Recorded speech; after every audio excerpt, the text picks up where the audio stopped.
So now this last tutorial is just really getting you introduced to Airtable automations and Airtable apps. These are some of the best things about Airtable because I know I say that the relational power unlocks the power of it, but automations makes it come alive, and automations can allow you to get data in, get data out very fast, easily, and effectively. And then apps just allow you to do a lot more with the data than you might not have thought before. So a lot of times people want to create a document based on what is in Airtable. And so I'll just show you how to do that real quick, just how to add these apps in here. So first you want to create a dashboard. So I'll just come in here and create a dashboard. So this is going to be tutorial. And that's perfect. So now you just want to come in here and install an app. And if you want to create a design page with data from your database and bring it in here, you would just use a page designer.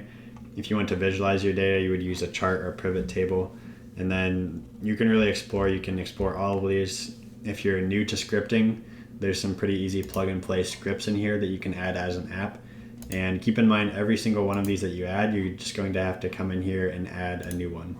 So it looks like these are available only on the Pro Plan, or at least most of these must be. I highly encourage you to upgrade to the Pro Plan to be able to access these apps. You can use these different dashboards and everything in here, and you can create a whole customized user dashboard for if you're the CEO of your company for yourself, or if you're an employee, or if you're just using this for your personal use. You can create a dashboard of the data in your Airtable database. So we'll see if I can create a pivot chart in here. Yeah, so all apps are only available on the Pro Plan. And then automations.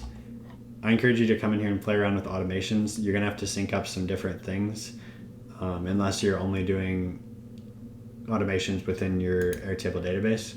So I have a lot of these tutorials on my YouTube channel. If you want to learn how to do automations, I encourage you to go watch those on the YouTube channel.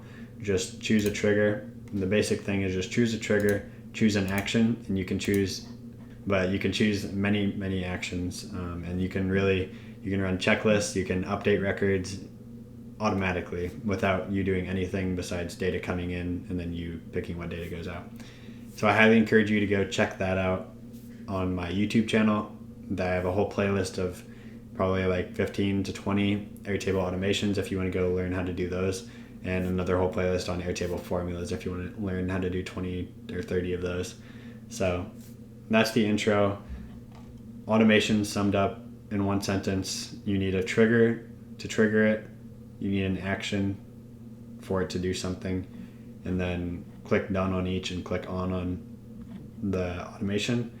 But I know there's also another whole course being built out on Airtable automations through OpenSide, so if you are interested in that, keep an eye out for that. I know Dan's excited to get all these out, so keep an eye on that for Airtable automations. And then apps, these are just a little bit more in depth and they're highly useful. Without further ado, I'll see you in the next one.